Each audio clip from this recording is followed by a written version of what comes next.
My name is Mario Franco.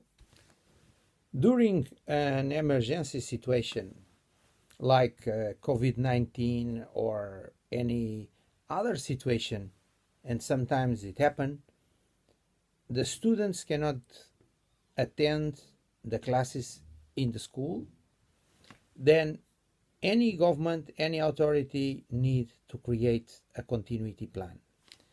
In an emergency situation, every question arises at the same time, like now.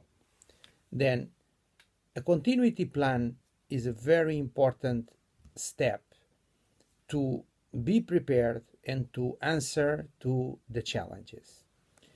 In this continuity plan, we need to organize the system and the steps and the answers for the decision makers. We have to create an ecosystem who make comprehensive the different problems that the students and the teachers face. And for that, there are several frameworks, that are guides and recommendations we can use, and we will talk about it in the coming videos.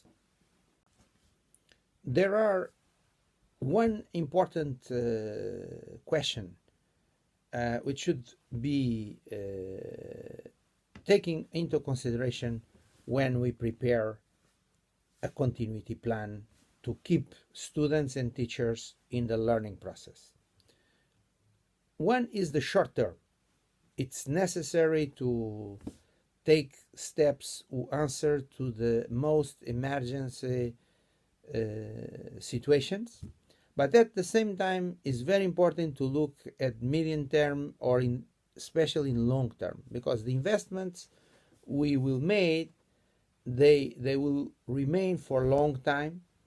Sometimes, for example, if we use ICT, we need to buy more devices or more platforms or choose different type of platforms, and it's a waste of time if we use them in one moment, in one specific situation, and we don't think this will be used for the long time after the emergency is past.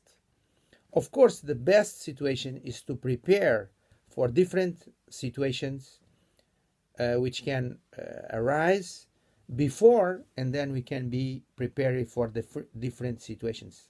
For example, if the students and teachers are used to ICT in education and special to use internet, if they cannot attend the school, they can continue to use at home, but they are already comfortable, they are skilled to use this kind of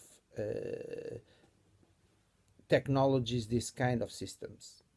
And then it's very important, considering the investments, we make choices which can meet the challenge of an emergency situation, but at the same time we see in long term and how this can be used and can be how can we take advantage of the situation to look to the future. Immediately we will look to two frameworks, two guides. One is the 10 recommendations for planned distance learning solutions from UNESCO, and the other one will be the guidance for remote learning from the World Bank. These two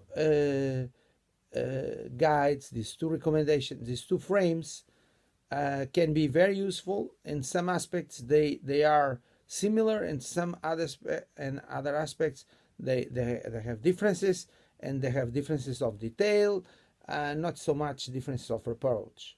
But we will go to look to these two as a starting point for discussing how a continuity plan can be designed and can be implemented.